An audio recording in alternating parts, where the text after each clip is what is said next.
Magandang hapon, Pilipinas at sa buong mundo.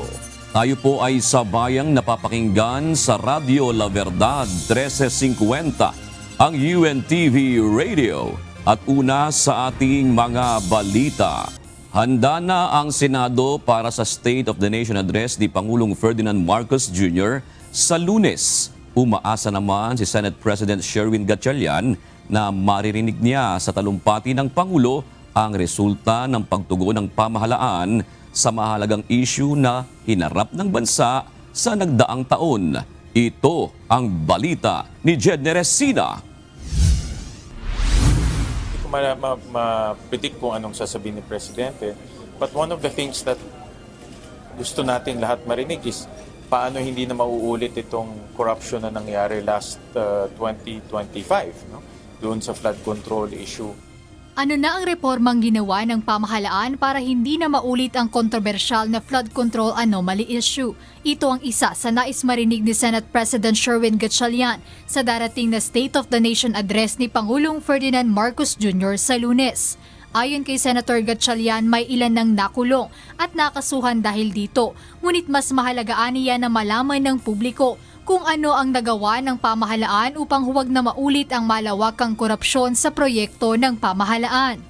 Hindi lang yung making people accountable, kung hindi, ano ba yung mga reformang ginawa ng DPWH, ano bang ginawa ng iba't ahensya para hindi na maulit yung ganitong flood control issue. Nag-umpisa yan with the budget. Yung 2026, we put in a lot of safeguards in the budget. May transparency, may safeguards. But yung execution side, yun ang gusto natin din makita. Bukod dito, nais din ni SP Gatchalian na mabigyan sana ng malaking pansin ang issue ng bansa pagdating sa pagbagal ng ekonomiya. Paliwanag ng senador, malaking issue ito para sa kanya dahil dito nakasalalay ang ilang bagay na makakaapekto sa pang-araw-araw na pamumuhay ng mamamayang Pilipino. Kaya ito ay isa sa pinakamahalagang aspeto na dapat mapag-usapan sa SONA ng Pangulo. Very challenging itong year, no? Dahil ang dami ng mga analysts, rating agencies na downgrade yung ating economic growth. Ang ating original projection, 5 to 6%. Ngayon, nasa 3.5 to 4.5%. So, with that, makaka-apekto yan sa poverty reduction natin, makaka-apekto yan sa employment. So, yan naman ang magiging thrust ng Senate at yan naman yung aking expectations sa SONA na how do we jumpstart our economy so that we get back on track. Kaugnay nito, bibigyang prioridad nila sa pagbubukas ng second regular session ng 20th Congress sa Lunes ang ilang economic bills na maaaring makatulong na maibalik ang sigla at bilis ng ekonomiya ng bansa. Ang magiging priority will be how to jumpstart our economy. No? Dahil yun ang nakikita kong malaking issue natin this year. So, tinignan namin yung mga LEDAC bills at yung mga LEDAC bills, in-identify namin doon kung ano yung mga magagamit for economic jump-starting. Tinignan rin namin yung mga batas na pwedeng gamitin for social safety nets tulad ng AIX bill, tulad ng geriatric hospital. So, kina-cluster namin sila. Inaasahang magbubukas ang sesyon ng Senado sa Lunes, July 27 ng alas 10 ng umaga, bago ang ikalimang State of the Nation Address ni Pangulong Marcos Jr. Jed Neresina, UNTV News and Rescue. Diyos ang aming sandigan, serbisyo publiko ang aming pinahahalagahan.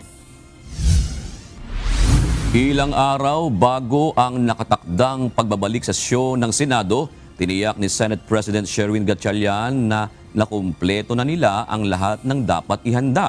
Ayon sa Senate Leader, nakatutok sila ngayon sa pagpapatupad ng mahigpit na seguridad para sa mga inaasahang bisita at sa pagpapanatili ng kaayusan at kalinisan sa gusali. Bagamat magkasabay-an niya ang preparasyon nila sa State of the Nation Address o SONA ng Pangulo at sa impeachment trial, binigyan diin ni SP Gatchalian na hindi ito magiging hadlang sa pagsisimula nila ng regular na sesyon. Nakatalaga na ang seguridad ng pambansang pulisya para sa ikalimang State of the Nation Address ni Pangulong Ferdinand Marcos Jr. Katunayan, ayon sa Philippine National Police Public Information Office, nasa full deployment na ang kanilang mga tauhan simula ngayong araw. Ito ang balita ni Lea Ilagan. Nasa final phases na po tayo and nakalatag na po ang ating buong security plan. Nakataas na ang full alert status sa National Capital Region Police Office o NCRPO bilang bahagi ng seguridad sa ikalimang State of the Nation Address ni Pangulong Ferdinand Marcos Jr. Ayon kay Philippine National Police Public Information Acting Chief, Police Colonel Allen Reyco, alas 5 ng hapon kanina nang ipatupad ito. Nagpatupad na rin ang NCRPO ng full deployment sa iba't ibang lugar sa Metro Manila, partikular sa Commonwealth at Batasan Complex. Alam mo, yung full alert status po naman doesn't mean na magulo or merong threat, not necessarily. Ito po ay ginagawa natin so that we will be able to better handle any situation that may arise. Yung pong ating sinasabi na ito po ay parte ng ating contingency plan na kung ano man ang mangyari ay meron na tayong magiging kasagutan. Sinabi pa ni Colonel Go, nasa mahigit 20,000 na security forces ang ipapakalat, kabilang ang mga tauhan mula sa Armed Forces of the Philippines, Bureau of Fire Protection, Bureau of Jail Management and Penology, Philippine Coast Guard at Metropolitan Manila Development Authority. Sa ngayon, 3 grupo lang ang pinayagang mag-rally kasabay ng sona ng Pangulo. Kinabibilangan ito ng Grupong Bayan, Sanlakas at Better Brighter. Papayagan ang mga itong pumwesto sa harap ng St. Peter Parish, harap ng Toyota at harap ng Santigan Bayan mula alas 7 ng umaga hanggang alas 7 ng gabi.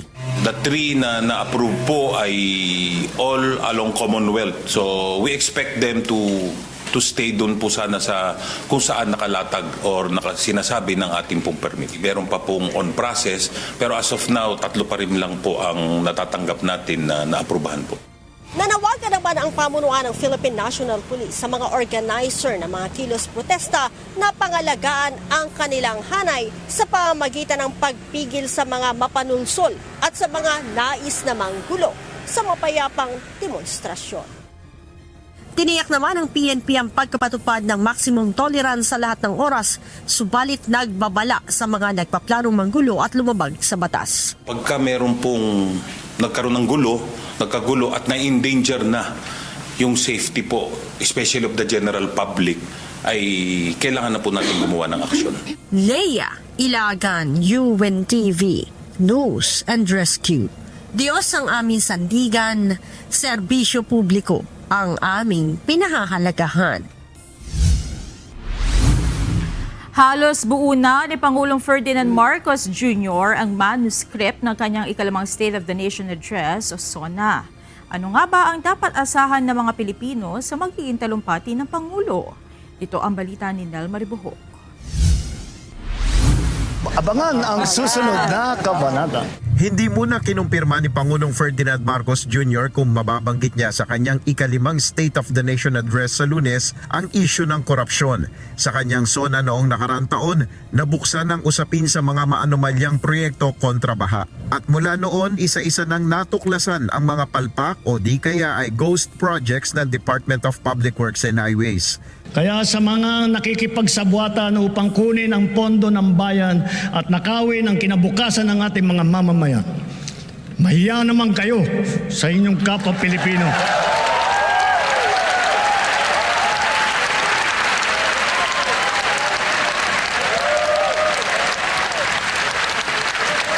Mahiya naman kayo sa mga kabahayan nating naanod o nalubog sa mga pagbaha. Mahiya naman kayo, lalo sa mga anak natin na magmamana sa mga utang na ginawa ninyo nang binulsa nyo lang ang pera. Sa inaugurasyon ng Department of Health o Biling Children's Medical Center sa Clark Freeport Zone sa Mabalacat City, Pampanga kanina, sinabi ng Pangulo na gaya ng mga nagdaan niyang talumpati, iuulat niya sa taong bayan ang mga nagawang hakbang ng administrasyon upang masolusyonan ang mga kinaharap na hamon ng bansa. Well, I always regard the SONA as a report, the report of the President to the public as to what has happened since the last SONA, and that is what we will take up. Of course, I will make sure that people know all of the things that we have done to navigate this very difficult period in our history where we are buffeted by all of these external forces.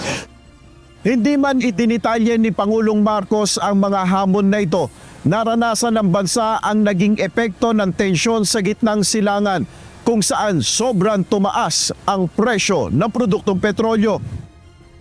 Tiwala naman ang Pangulo na naging epektibo at alam niyang nakatulong ang solusyon ng gobyerno sa mga problemang hinarap ng bansa. But nonetheless, our response has been good, and we have had to make adjustments, but those adjustments have been effective and have served their purpose, and I know that it has helped people weather this storm and continue to weather this storm until things hopefully normalize. Sa ngayon, halos tapos na rin ang magiging ulat ng Pangulo sa Lunes. Mayroon na lang anya siyang inaayos ng kaunti para matiyak na hindi magiging mahaba o maikli ang kanyang talumpati. I'm never done. Until 1 hour before the zone, I'm still changing it, because of course we want it to be perfect. So, but on the whole, yes, on the whole, it's I would say the actual language is 90+% done. We're just fixing it up and making sure that it's not too long or it's not too short. That we have everything that we want to talk about is already. Ayon naman kay Public Works and Highways Secretary Vince Dizon, asahan sa SONA ang determinasyon ni Pangulong Marcos na sugpuin ang korupsyon at maipatupad ang reforma sa pamahalaan. I think you will see a SONA where the President will again show his boldness and his resolve to follow through on the SONA of last year, especially with respect to cleaning up the Department of Public Works and Highways, exacting accountability, and also making sure that the reforms to make sure that this never happens again are in place. Nel Maribuhok, UNTV News and Rescue, Diyos ang aming sandigan, serbisyo publiko ang aming pinaalagahan. Lalo pang humina ang piso kontra US dollar sa pagbubukas ng trading ngayong Biyernes. Nasa 61 pesos and 84 centavos ang naitalang halaga ng piso ngayong araw na siya ng pinakamababa sa kasaysayan. Mas bumaba pa ito ng 2% mula sa 61.75 pesos na naitala noong Abril. Ayon sa Bankers Association of the Philippines, posible pang bumaba ito sa 62 pesos kada dolyar dahil sa muling pagtaas ng tensyon sa gitna ng silangan at sa lalo pang lumalakas na halaga ng US dollar. Ngayong taon, umabot na sa 5% ang ibinaba ng halaga ng Philippine peso na itinuturing yung worst performing currency sa buong Asya. Kinumpirma ng House Prosecution Team na tinatalakay na ng kanilang panig ang posibleng pagbabago sa proseso ng paglalatag nila ng ebidensya sa impeachment trial kay Vice President Sara Duterte. Gayunman patuloy ang paghahanda ng prosekusyon para sa gagawing pagharap sa mga testigo sa ikalawang article of impeachment na may kinalaman sa umano'y maling paggamit ng confidential funds ng Vice Presidente. Ito ang balita ni Rosalie Cos. Kung kailan mangyayari yan, kung ngayon na ba, bibigyan na silang tsansa na magpresenta ng ebidensya or tapusin muna natin lahat ng articles, we'll leave it to the discretion of the impeachment court. May posibilidad na hindi pa matalakay sa July 29, Miyerkules ang article of impeachment laban kay Vice President Sara Duterte na may kinalaman sa sinasabing maling paggamit ng daang milyong pisong halaga ng confidential funds. Ito ay matapos kumpirmahin ni Attorney Benjamin Tolosa Jr., legal spokesperson at counsel for the prosecutors ng House of Representatives na may ginagawang pagtalakay sa posibleng pagbabago sa paglalatag ng ebidensya at testigo sa impeachment trial. Sa kasalukuyan, ura muna ang prosekusyon sa pagpepresenta ng mga ebidensya at testigo sa lahat ng articles of impeachment bago ang depensa. Pero may panukala umano ang Senate Impeachment Court Presiding Officer na tapusin na ang dalawang panig sa presentation ng evidence at witnesses sa bawat article of impeachment bago magsimula sa pagtalakay ng susunod na article. Tumanggi na ang prosekusyon na magbigay ng detalye kaugnay ng kanilang posisyon dito at ipinauubaya na ang pagpapasya sa korte. It's a matter that was brought up by the presiding officer. I think tinanong din ang opinion ng magkabilang panig ukol dito. Regardless kung ano ho yung magiging setup, no? Kung tatapusin muna lahat ng articles of impeachment, no? Lahat ng ebidensya ng prosecution, tapos naman pagtapos na kami, depensa naman or maghahalinhinan, pareho naman yung gagawin namin na pagsisikapin naming mapabilis to, no, by eliminating yung mga witnesses na pagtingin namin hindi na kailangan umupo bilang testigo dahil na-cover na yung testimony nila na ibang witnesses. And I think the impeachment court is now in the process of weighing and studying everything in order to expedite yung trial, no. Lumalabas naman ito sa mga salita ng ating presiding officer. It is now, of course, the decision of the impeachment court at yan ay re-respetuhin ng prosecution panel. Ano man ang maging desisyon ng Senate Impeachment Court hinggil dito, naghahanda pa rin ang prosekusyon sa pagpresenta ng kanilang mga ebidensya at testigo kaugnay ng umano'y confidential funds misuse ni VP Duterte sa July 29. Samantala, welcome naman sa prosekusyon ang resulta ng tugon ng masa nationwide survey ng Okta Research mula July 4 hanggang 11. Sa isinagawang survey, 71% sa 1,200 respondents ang naniniwalang dapat ibatay ng Senate Impeachment Court ang desisyon nito sa batas at ebidensya. 21% naman ang naniniwala sa political considerations. The Filipino people deserves an answer after hearing and seeing all this evidence presented by the prosecution. Now is the time na masagot naman yan ng kabilang panig o ng akusado.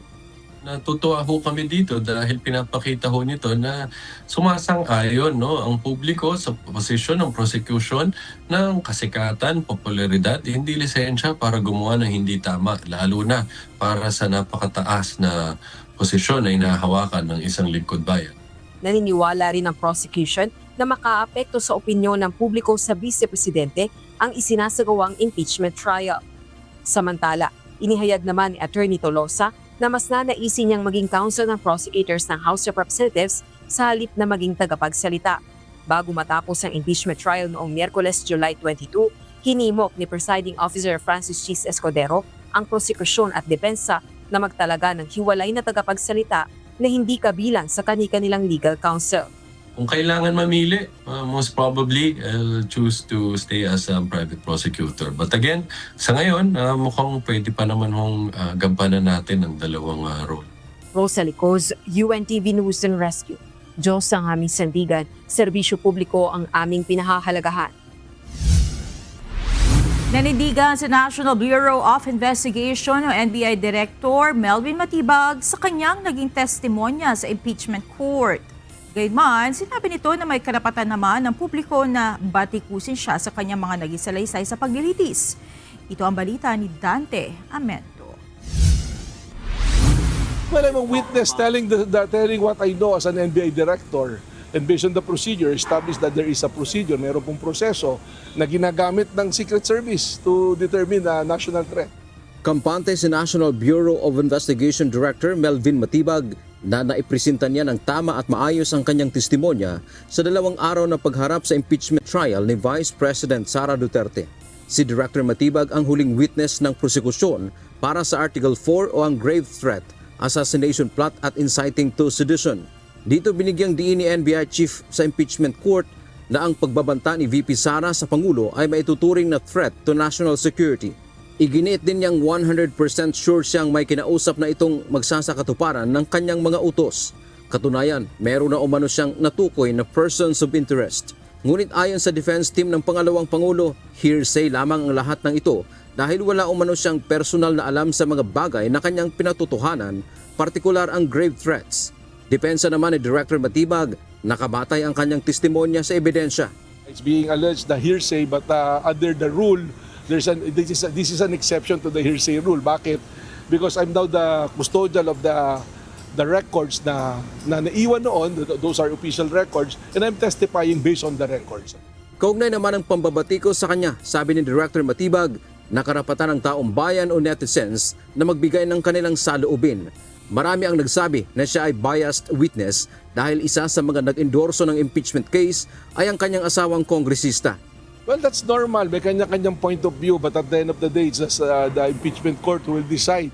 Katwiran naman ng opisyal, sa huli, ang impeachment court pa rin ang magpapasya hinggil sa bigat o nilalaman ng kanyang mga sinabi.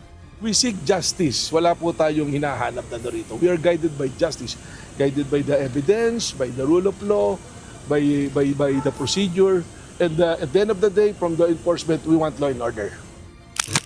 Tapos na ang pagtestigo ni Director Matibag sa impeachment court, ngunit maaari pa rin anya siyang ipatawag dahil isa siya sa mga testigo ng depensa. Dante Amento, UNTV, News and Rescue. Diyos ang aming sandigan, serbisyo publiko ang aming pinakahalagahan. Naghain na reklamo sa Department of Justice ang Bureau of Internal Revenue laban sa SunWest Incorporated at dalawa nitong opisyal. Kaugnay ito na umano'y kakulangan sa pagbabayad ng income tax ng kumpanya na nagkakahalaga ng 22.71 billion pesos. Isinampa ang mga kaso sa ilalim ng programang Run After Tax Evaders o RATE ng pamahalaan. Ang SunWest ay isang construction company na iniuugnay kay dating Ako Bicol Party List Representative Zaldico. Naghain ng supplemental complaint affidavit ang Ombudsman Special Panel of Investigators laban kina dating House Speaker Martin Romualdez at dating Congressman Zaldico. Gagamitin ito para sa preliminary investigation laban sa mga nasabing respondent. Ayon sa Ombudsman, pinasasampahan ang dalawa ng kasong plunder, direct bribery, graft at money laundering dahil sa umano'y pagkamal ng kabuuang 56 million pesos mula sa taong 2022 hanggang 2025. Nagawa umano ito sa pamamagitan ng magkakaugnay na transaksyon kasama na ang diversion at maling paggamit ng pondo ng pamahalaan. Samantala sa pahayag na inilabas ni Attorney Elaine Atienza, tagapagsalita ni Congressman Romualdez, sinabi nito na handa ang mambabatas na harapin ang reklamo. Hinatulang guilty ng Sandigan Bayan 6th Division si Janet Lim Napoles sa 10 counts ng graft at 10 counts ng malversation. Sinintensyahan si Napoles ng 12 hanggang 15 taong pagkakakulong sa bawat count ng kanyang kasong graft habang 17 taon hanggang 20 taon sa bawat count ng malversation. Kaugnay ito ng maanumalyang paghingi ng 50 million pesos ng 10 non-government organizations sa pamamagitan ng 10 local government units sa Department of Agrarian Reform para umano sa farm inputs. Kasalukuyan nang nakulong sa Correctional Institute for Women sa Mandaluyong City si Napoles dahil sa mga naunang hatol sa mga kasong may kinalaman din sa pork barrel scam. Narito naman ang mga balita sa iba't ibang panig ng mundo. Ihahatid ng ating global correspondent na si Mariela Toza na nasa Perth, Australia.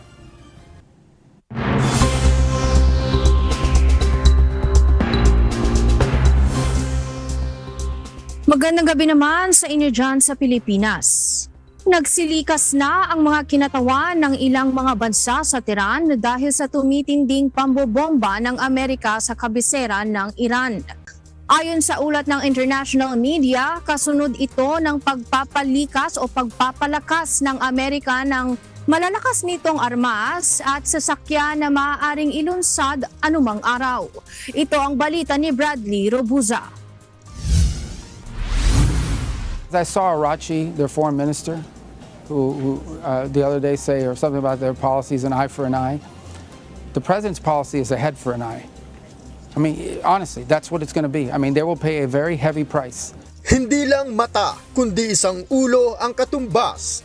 Ito ang sagot ni United States Secretary of State Marco Rubio sa pahayag ni Iranian Foreign Minister Sayed Abbas Araghchi kaugnay ng prinsipyo ng Iran sa gyera na an eye for an eye. Pero ayon sa US official, doble o triple pa ang igaganti ng Amerika sa lahat ng pagkasawi at pagkasira na idudulot ng Iran. Kasunod ng pahayag ni Secretary Rubio, lumabas sa international media na nagsisimula ng lumikas ang mga kinatawan ng United Kingdom, France at Germany mula sa Tehran. Nagtala rin ng sunod-sunod na pambobomba sa iba't ibang lugar ng Iran, mas matitindi kaysa noong una. Ayon sa Pentagon, naglunsad ito ng F-16 fighter jets mula sa isang base nito sa Middle East at nagpadala ng mga helicopters patungo sa direksyon ng gitnang silangan. Nagbabala namang muli si Iran Strategic Affairs expert Mohammad Marandi na dapat na ring umalis ang mga kaalyado ng Amerika sa Gulf region, partikular sa Kuwait, Saudi Arabia, Qatar, United Arab Emirates, Bahrain at Oman. Batay sa ulat ng Iranian media, ibinandera na ng Iran sa publiko ang kanilang mga bagong gamit pandigma gaya ng midget submarine para sa operasyon nito sa Strait of Hormuz at mga missile launchers na indikasyon ng escalation ng gyera at hindi de-escalation. Naniniwala si Secretary Rubio na posibleng ang gumagalaw na ang mga kaalyado ng Iran upang lalo pang magpalakas. Pero kahit paaniya magparami sila ng mga armas, tinitiyak nito na hindi nila kakayaning pahinain ang puwersa ng Amerika. Nothing that Iran is doing, nothing that anyone's doing to help Iran is in any way increasing their ability to target Americans. Iran has spent the better part of 20 years not just sponsoring terrorism, but building long-range rockets, short-range missiles, and drones. And they were intending to build them a lot more, and they were going to use that and hide behind that to say, we're untouchable, we can now do a nuclear weapon, and you guys can't touch us or we'll overwhelm your air defenses, which is why the president had to address this threat. Ayon sa opisyal ng Amerika, determinado ang Amerika na gawin ang bahagi nito upang maprotektahan ang kapayapaan sa mundo. Pero mas magiging mapanganib kung tuluyang magkakaroon ng armas nuklear ang Iran. The world will be a safer place because we addressed it. Unfortunately, in the short term it creates disruptions, but you know what's really disruptive? A nuclear weapon in the hands of these radicals. Sa ngayon, kumpiyansa si US President Donald Trump na nasa kontrol nila ang sitwasyon. Pero saan man sila abuti ng gyera, sinabi ni Trump na gagawin nila ang lahat para hindi makabuo ng nuclear warheads ang Iran. We're doing very well against the Islamic Republic of Iran. We're doing extremely well. They got some evil intentions. We cannot let them have a nuclear weapon. If we did all this that I'm talking about your data centers, isn't that important? When they start blowing away communities, we cannot let them ever even think about having a nuclear weapon. Noel Paul Yarco, UNTV News and Rescue. Diyos ang aming sandigan, serbisyo publiko ang aming pinahahalagahan.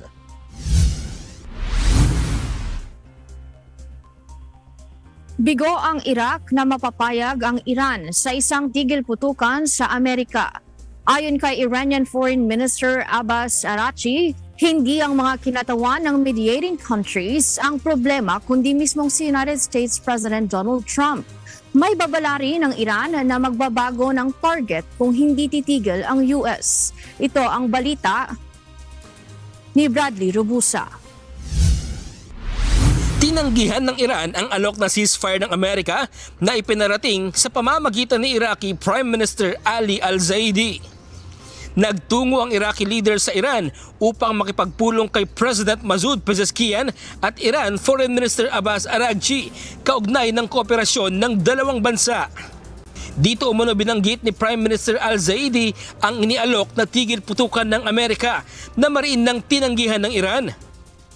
Ayon kay Araghchi, hindi problema ang mga mediator kundi mismong ang perspektibo ng Amerika. Lalo na ni US President Donald Trump na aniya ay ilohikal, sakim at mapagmanipula. At sa panibagong banta ng Iran, ibabaling na nito ang pag-atake direkta sa Tel Aviv sa Israel kung hindi sila titigilan ng Estados Unidos. Bukod dito, naabisuhan na rin nila ang militanteng Houthi na ituloy ang pagsasara ng Bab al-Mandab Strait kung patuloy ang agresyon ng Amerika. Nanindigan ng Iran, hindi na sila papasok sa anumang kasunduan kung igigit pa rin ng US ang pagkontrol sa Strait of Hormuz.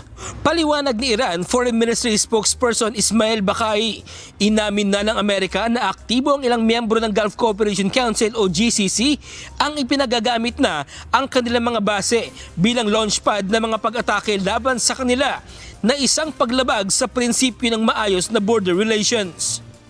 7 countries that have been most helpful and served side by side are 5 of the 6 GCC countries, UAE, Bahrain, Qatar, Kuwait, and Saudi Arabia. Also indispensable in our effort has been the Kingdom of Jordan and clearly Israel, with whom we conducted the strikes. Kaya kung aatake sila sa mga gitnang silangan, ayon kay Bakay, reaksyon lamang nila ito sa desisyon ng Gulf countries na sumunod sa gusto ng Amerika. Ipinagtatanggol ng anila ng Iran ang sarili nitong karapatan. Sa gitna ng palitan ng retorika ng Iran at Amerika, tuloy ang kanilang pwersa sa pag-atake sa isa't isa. Pinatamaan ng CENTCOM ang iba't ibang infrastruktura sa Iran sa buong magdamag ng Huwebes. Military command centers, paggawaan ng drone, pasilidad ng komunikasyon at mga pantalan.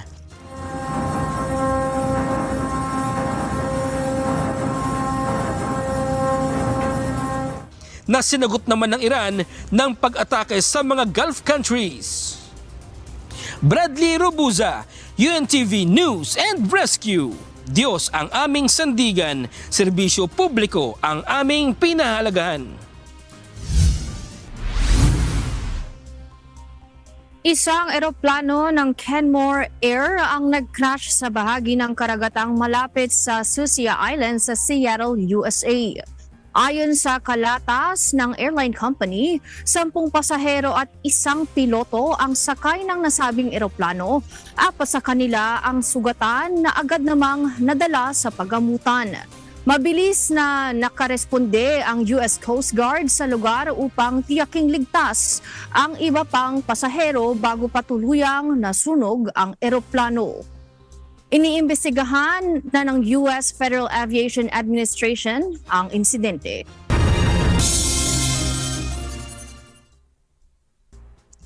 Nagdeklara ng national emergency ang Spanish government bunsod ng malaking wildfire sa syudad ng Madrid at Caratig rehiyon.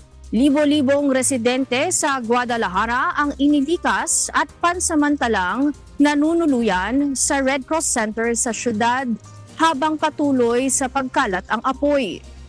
Wala pang detalye kung may nasaktan o nasawi habang patuloy ang mga otoridad sa pag-apula sa apoy. Iniimbestigahan na ang sanhi ng sunog. At yan ang mga balita mula sa iba't ibang panig ng mundo. Mula rito sa Perth, Australia, ako si Maria Latoza. Magandang gabi. Pasitabi sa mga naghahapunan, nasabat ng National Bureau of Investigation ang nasa mahigit 20 tonelada ng hot at expired na karne matapos ang isinagawang operasyon ng mga otoridad sa Malabon at Valenzuela City. Samantala, nagpaalala naman ang NBI sa publiko na maging mapanuri sa pagbili ng karne. Ito ang balita ni Benedict Samson.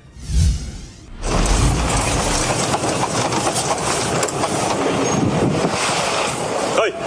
Sa NBI kami! Sa NBI kami! Sa NBI kami! Matapos ang ginawang cyber patrolling sa social media ng National Bureau of Investigation, kaagad na nagsagawa ng surveillance ang NBI National Capital Region sa magkahiwalay na lokasyon sa Malabon at Valenzuela City kung saan may nagaganap umanong bentahan ng mga hot meat o mga expired na karne na hindi na nararapat pang bilhin para maging pagkain. Hindi siya fit for human consumption, kaya sinis natin. At all in all, umabot ng 24 tons, ganun karami. At we are assuming na supply ito ng buong Metro Manila. Sa surveillance video na ito ng NBI, makikita ang anilay dugyot na paghawak ng mga tauhan ng warehouse kung saan ibinebenta ang karne. Kita rin sa video na nakapatong lang sa semento ang mga ibebentang karne. Ayon kay NBI NCR Regional Director Attorney Emeterio Dongallo Jr., natuklasan nila na pinaghahalo ang karne ng baboy sa taba ng karneng baka. Yung sinasabing baka, hindi naman pala totoong baka.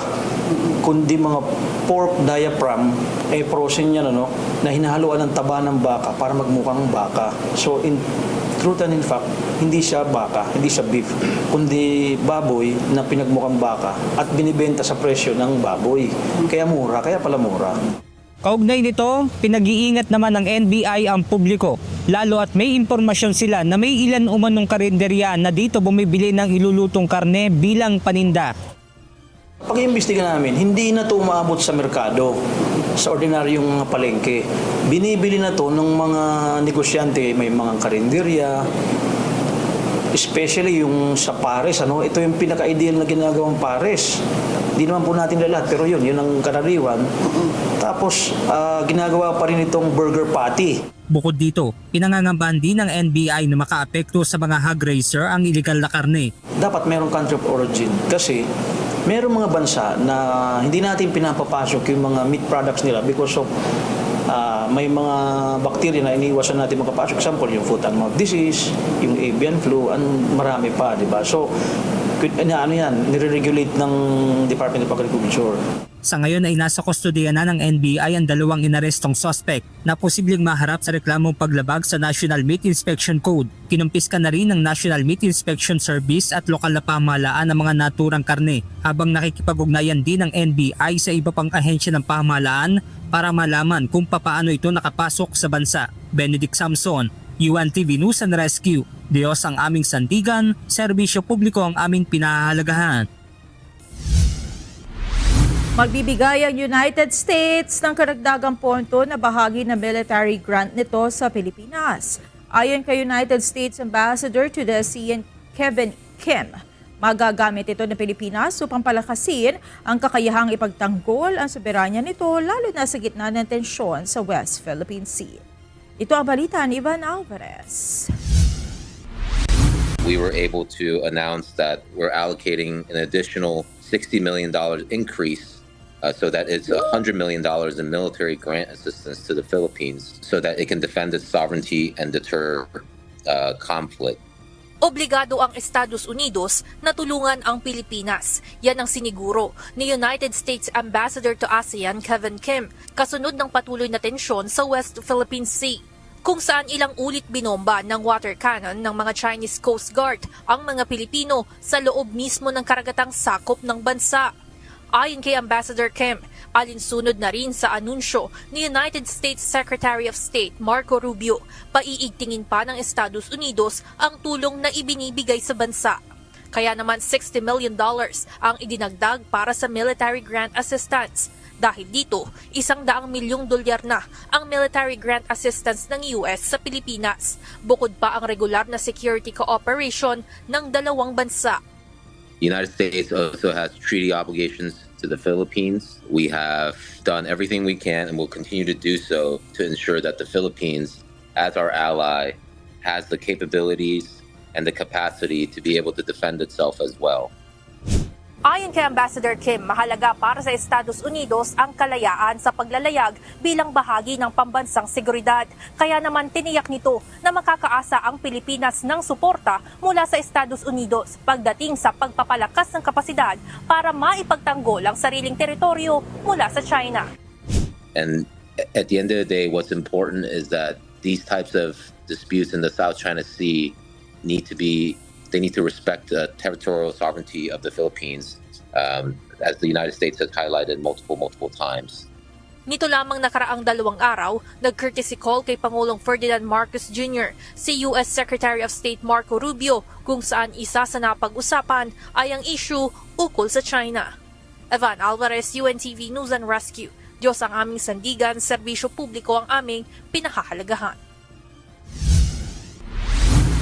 Pag-aaralan pa ng Pilipinas kung itutuloy ang pagbili ng fighter jet sa bansang Sweden. Bagaman aminado si Department of National Defense Secretary Gilberto Teodoro Jr. na kailangan ng Pilipinas na magpalakas ng pwersa sa gitna ng nararanasan nitong agresyon, kailangan pa rin ng pagsang-ayon ni Pangulong Ferdinand Marcos Jr. kung papayagan itong bumili ang bansa ng Gripen fighter jet na gawang Sweden. Gayunman, ayon kay Swedish Minister of Defense Paul Johnson, nakahanda naman sila sakaling ikonsidera ng Pilipinas ang Swedish Jet Fighter Program na isang paraan din para mapalakas ang bilateral cooperation ng dalawang bansa. In regards to the fighter jet programs, that's of course my message conveyed there was that this is a decision, a sovereign decision that the Philippines should do based on its national interests. This just would be opening up a possibility for deepening our bilateral cooperation. We are going to review this once again. we will be re-examining since there has been a considerable lapse of time. We once again have to take a fresh look at it. Sunod-sunod na ang agresyon ng China sa West Philippine Sea. Ayon sa isang analyst, hindi lang umano ito pagpapakita ng lakas, kundi bahagi ng mas malawak na estratehiya ng China para baliktarin ang Pilipinas at ipalabas na ito ang nagdudulot ng tensyon sa rehiyon. Ito ang balita ni Ryan Lacanlale. The Chinese are playing the victim card. We are the one causing the tension. So there's been their consistent narrative. Sunod-sunod na ang mga naratibo ng China laban sa Pilipinas bago pa man idaos ang ASEAN Foreign Ministers Meeting na isinasagawa sa bansa. Kabilang dito ang paglalagay ng floating platform sa Baho de Masinloc, gayon din ang pag-angkin ng Chinese scholar sa Batanes. Sinundan pa ito ng paglabas ng monkey video hanggang humantong na sa harassment sa Ayungin Shoal at pagbomba ng water cannon sa mga barko ng Bureau of Fisheries and Aquatic Resources o VFAR at Philippine Coast Guard o PCG. Si Defense Secretary Gilberto Chodoro naniniwalang hindi ito nagkakataon lamang kundi may pattern umano ang mga ginagawa ng China laban sa Pilipinas. Let us not view, huwag natin tignan ang mga insidente isa-isa. Meron itong disenyo at may timing ito. Nangyari ito bago dumating si Wang Yi dito. Ganito rin ang pananaw ng political analyst na si Professor Renato De Castro. Ayon kay Professor De Castro, tila inuunahan na ng China ang posibilidad na gamitin ng Pilipinas ang mga pagpupulong sa ASEAN upang ilahad ang mga aksyon ng Beijing sa West Philippine Sea. Aniya, malinaw ang naratibo ng China na ipinapakita na sila ang naaagrabyado at Pilipinas ang nagdudulot ng tensyon sa rehiyon. I think pinipreempt tayo ng China na gamitin yung ASEAN event, no? To basically come out with our own narrative regarding the South China Sea issue. Although I don't think plano natin yon, pero China is looking at it from what we considered a worst case scenario. That we will use the ASEAN events, summit, ASEAN Regional Forum to bring out our narrative regarding Chinese aggression and expansion into the South China Sea. Isa sa mga halimbawa nito ang naging pahayag ng Chinese Ambassador tungkol sa tinatawag na Provisional Understanding sa Ayungin Shoal at sa BRP Sierra Madre. Ayon kay De Castro, ipinapakita sa bersyon ng China na tila kinikilala ng Pilipinas ang kanilang pag-aangkin sa lugar. Ngunit agad itong itinanggi ng Department of Foreign Affairs at sinabing walang katotohanan ang mga pahayag ng Chinese envoy. Fortunately, the Department of Foreign Affairs came out with a statement yesterday saying that what the Chinese ambassador said are all lies. Dagdag pa ng political analyst, ginagamit din umano ng China ang mga insidenteng ito upang isisi sa Pilipinas ang mabagal na usad ng negosasyon para sa Code of Conduct sa South China Sea na wala naman talaga silang interest dito. And another factor here is also, again, China has no interest in coming out with a Code of Conduct in the near future. But again, the Chinese are using all these incidents to again blame us for the failure of the negotiations that could possibly lead to a code of conduct by the end of our term as the ASEAN chairman. So they already came out with the Global Times, and a number of Chinese analysts are again blaming us. The code of conduct will not come out under the Philippine term. It's because of us, because we're causing the tension. We're the troublemaker in the South China Sea. Gayunman, sinabi ng propesor na hindi pa rin tuluyang nangingibabaw ang naratibo ng China sa international community dahil nananatiling kinikilala ng European Union, Estados Unidos, Japan at Australia na ang China ang pangunahing nagpapataas ng tensyon sa West Philippine Sea. Sa kabila nito, sinabi ni De Castro na nagpapatuloy ang information offensive ng Beijing habang patuloy rin ang pagpapalawak nito ng presensya at aktibidad sa karagatan. Ryan Lacanlale, UNTV News and Rescue. Diyos ang aming sandigan, serbisyo publiko ang aming pinahahalagahan. Naglandfall na sa Camiguin Island sa Calayan, Cagayan ang bagyong Quiapo. Ayon sa Pag-asa, posible pa itong lumakas habang papalabas ng Philippine Area of Responsibility o PAR bukas, araw ng Sabado. Sa ngayon ay umiiral pa rin ang wind signal number 2 sa 5 lugar sa bansa kabilang ang Batanes, ilang bahagi ng Cagayan at sa Babuyan Islands. Habang nakataas naman ang signal number 1 sa 11 lugar kabilang na ang Isabela, Kalinga, Benguet at Nueva Vizcaya. Hindi naman inaalis ng Pag-asa ang posibilidad na magtaas ng signal number 3 sa mga lugar na apektado ng bagyo. Pinag-iingat ng Pag-asa ang mga residente sa mga apektadong lugar ng bagyo sa posibleng landslide at malawakang pagbaha. Nakahanda ang mga komunidad sa mga baybayin ng Cagayan at Batanes sa paglakas ng alon dahil sa bagyong Quiapo.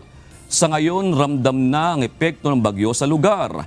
Gayunman, itinuturing nilang biyaya ang pag-ulang dulot ng bagyo.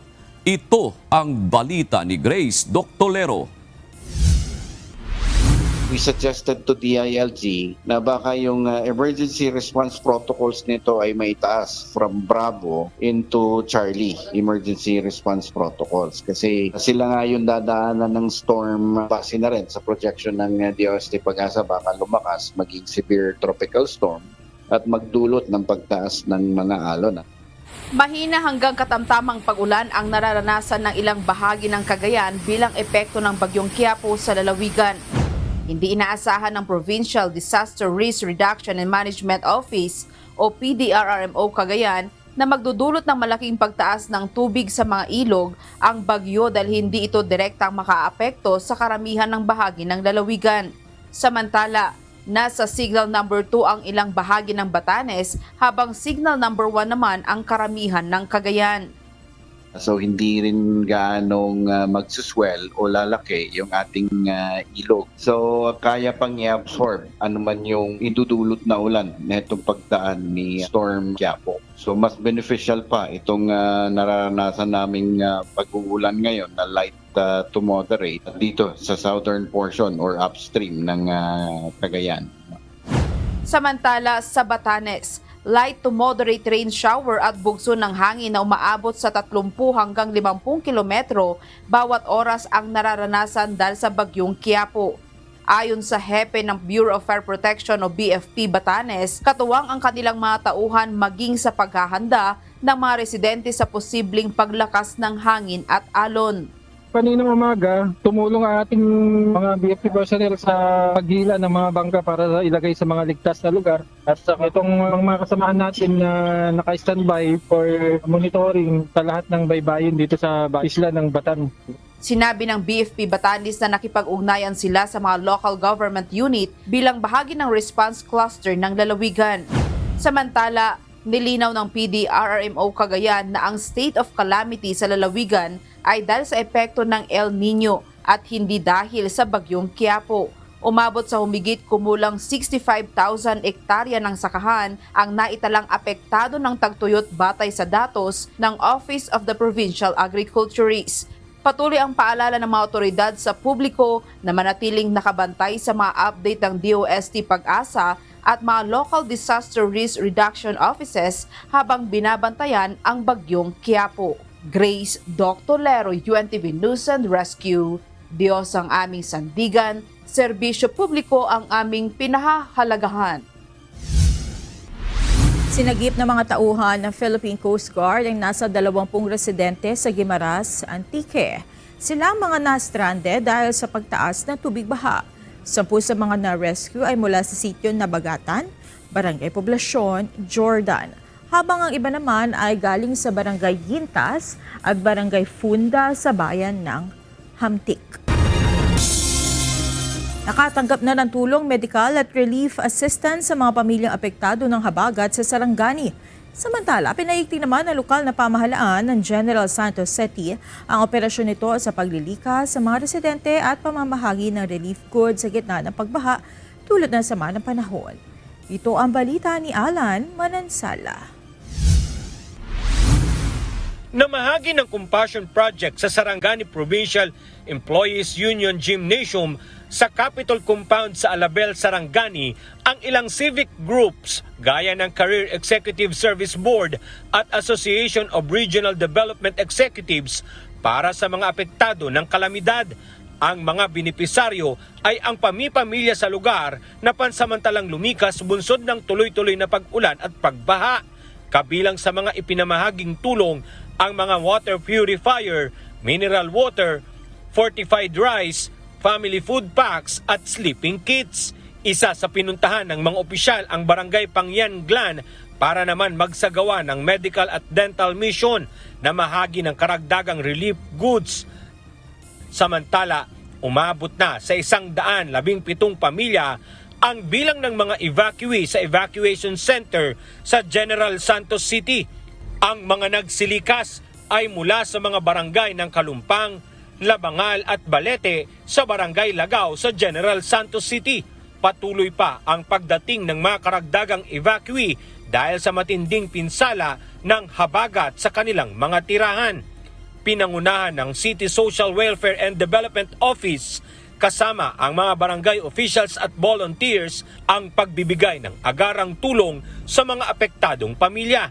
Kabilang sa mga ipinamahagi ay ang mahigit 300 food packs mula sa Department of Social Welfare and Development, ready-to-eat food at sleeping kits. Mayroon ding mainit na pagkain mula naman sa mobile kitchen at dagdag na tinapay, gatas at diapers para sa mga sanggol. Bukod sa pagkain at inumin, tumanggap din naman ng 1,000 na ayuda ang mga apektadong tricycle at tricycle drivers. Alan Manansala, UNTV News and Rescue. Diyos ang aming sandigan, serbisyo publiko ang aming pinahahalagahan. Pinaalalahanan ng National Water Resources Board o NWRB ang publiko na magtipid sa paggamit ng tubig dahil bumaba na muli sa critical level ang imbak na tubig sa Angat Dam. Ang Angat Dam ang nagsusupply ng 98% ng potable water sa Metro Manila. Ayon sa ahensya, nitong Webes ay nasa 151.45 meters na lamang ang water level ng dam na mas mababa pa ng 5 metro kumpara sa pinakamababang level na naitala noong 2010 na nasa 157.57 meters. Sinabi ng NWRB na malaki ang epekto ng umiiral na El Nino dahil kulang ang dami ng ulan kahit may bagyo.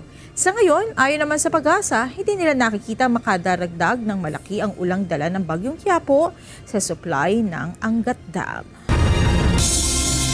Maglalabas ang Department of Agriculture ng ayuda para sa mga magsasaka na nagkakahalaga ng 35 million pesos. Ayon kay Agriculture Secretary Francisco Chu Laurel Jr., nakapaloob sa naturang pondo ang abono at drone sprayers para sa agarang pagpuksa sa red-striped soft-scale insect sa Negros Occidental. Ang lalawigan ang pangunahing producer ng asukal sa bansa. Chemicals, pesticides, 25 million for the loans. Saka yun sa 120 million tayo sa 12,400. But in case tumaas pa yan, hindi na na-affected na farmers natin. We're assuming ba umakitin ng 20,000 farmers. So that will be 10,000 each is 200 million. Dagdag pa ng kalihim, maglalaan din ang Department of Social Welfare and Development ng hanggang 200 milyong piso na emergency cash transfer para sa maliliit na magsaka ng tubo sa buong Visayas Region.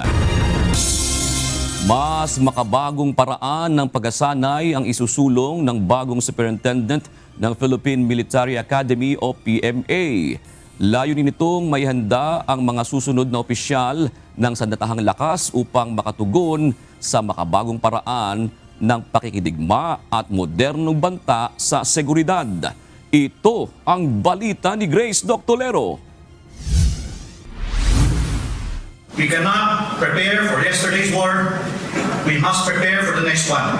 Isusulong ni Lieutenant General Michael Lohico ang 86 na superintendent ng Philippine Military Academy ang mga reforma sa pagsasanay ng mga kadete. Nais ng bagong pinuno, bukod sa makasabay ang mga ito sa mga bagong uri ng digmaan sa lupa, dagat at himpapawid. Plano din itong sanayin ang mga kadete sa cyber operations, artificial intelligence, information warfare at iba pang makabagong teknolohiya na may malaking pakinabang sa seguridad ng bansa. Bilang bahagi ng mga reforma, gagamit ang PMA ng wargaming, simulation exercises, decision-focused learning at game theory upang mas mahasa ang mga kadete sa critical minds, mabilis na pagdidesisyon at paglutas ng mga komplikadong sitwasyon.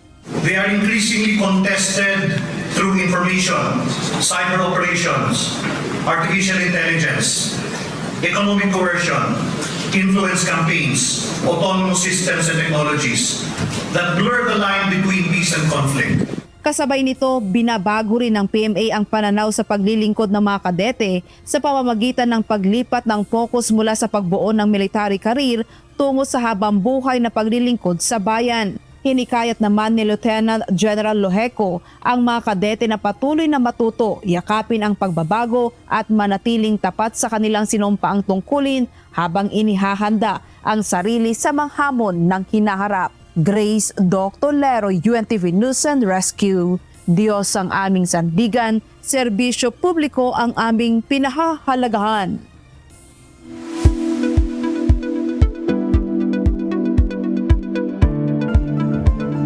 Hindi lahat ng laban ng isang batang may kanser ay natatapos sa loob ng ospital. Marami sa kanila ang kinakailangang humanap na matutuluyan, pamasahe at pagkain upang maipagpatuloy ang gamutan. Kaya naman nagkaisa ang BMPI UNTV at Little Orc Foundation upang mas mapalawak pa ang pag-abot ng serbisyo sa mga pamilyang nangangailangan. Ito ang balita ni Kichi Cipriano.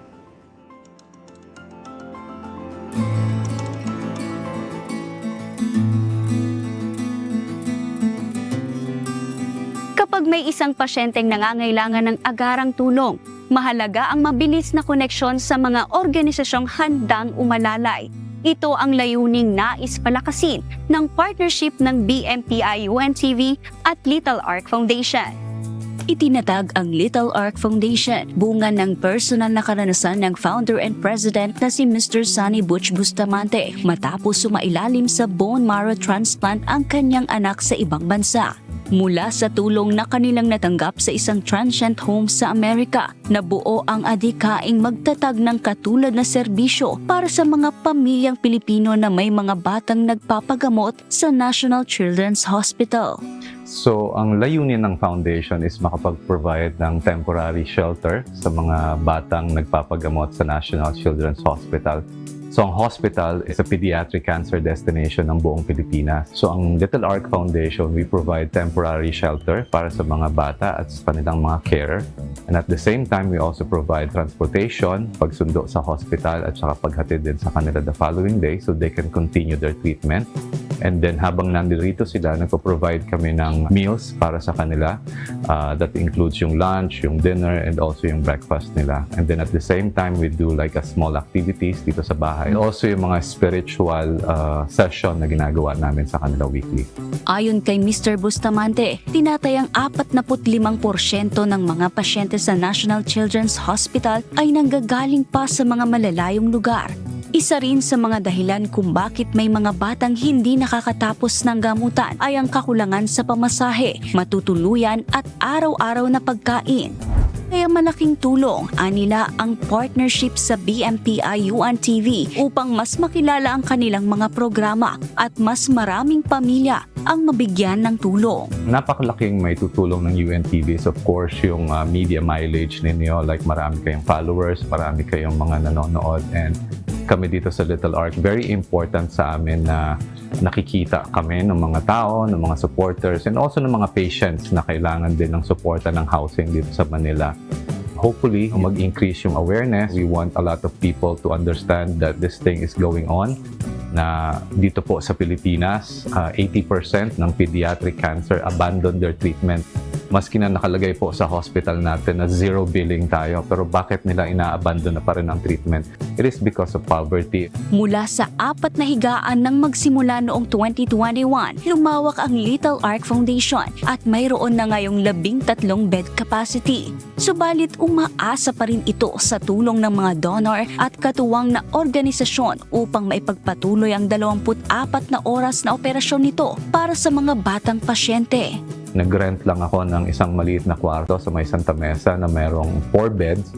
Tapos may capacity na 8. So mother and child yun. So palaging times 2. And then siguro after a couple of months, sabi ng NCH like, Butch, we need a bigger space. So after 9 months dun sa 4 bed na small room, lumipat kami sa mas malaking room that can accommodate 8 beds, and then we stayed there for a year.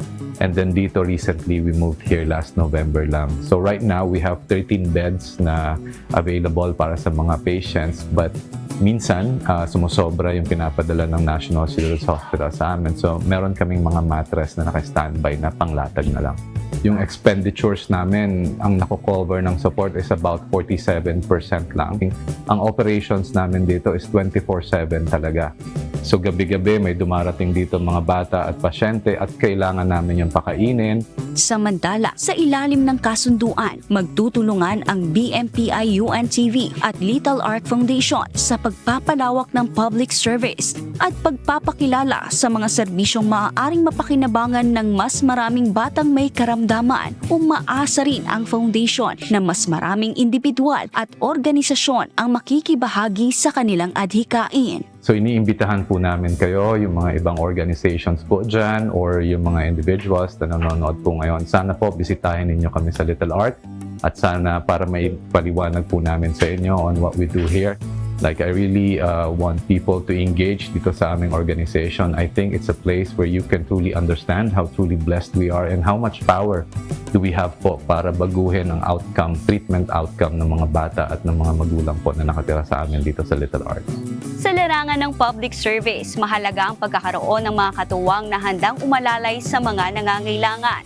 At sa pamamagitan ng partnership na ito, inaasahang mas maraming pasyente ang magkakaroon ng hindi lamang ng access sa impormasyon, kundi rin ng access sa mga serbisyong makatutulong sa kanilang paggaling. Kichi Cipriano, UNTV News and Rescue. Diyos ang aming sandigan, serbisyo publiko ang aming pinahahalagahan.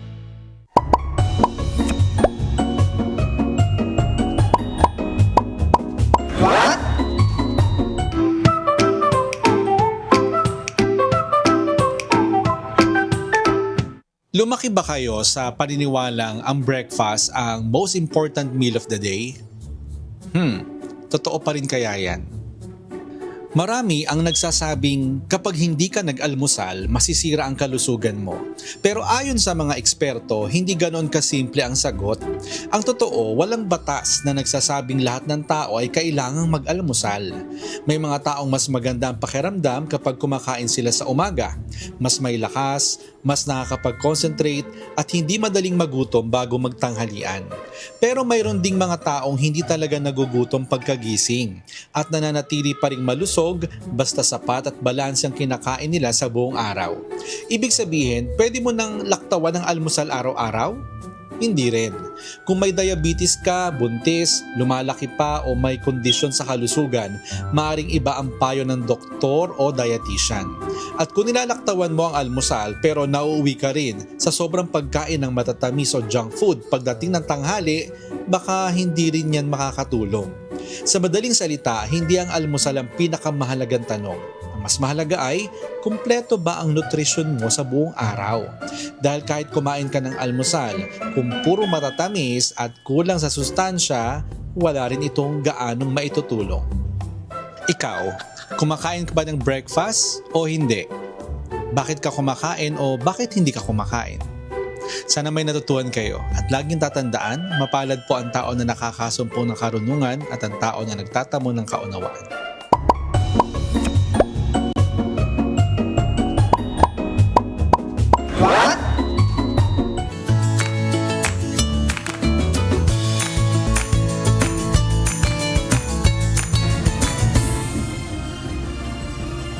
Narito po ang ating mga kausing ngayong araw ng Biyernes.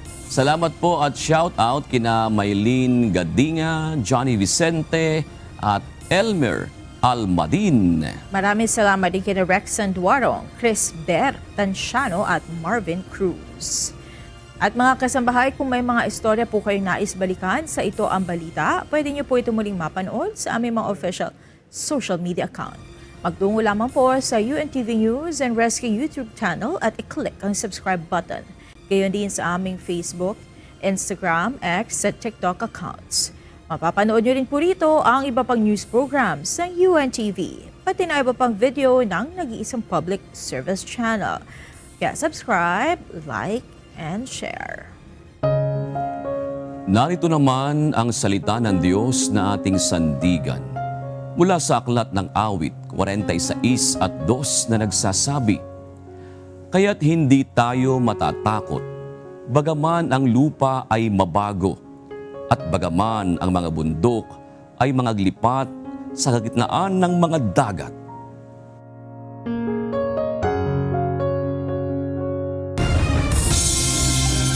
At yan ang naging kabuuan ng ating balitaan ngayong gabi. Aming inilahad ng buong katapatan kung paano namin nasaksihan. Kayo po'y makapagtitiwala na ang aming nakita at narinig, ang aming ibinabalita. At dito po sa UNTV, Diyos ang aming sandigan, serbisyo publiko ang aming pinahahalagahan. Magandang gabi po.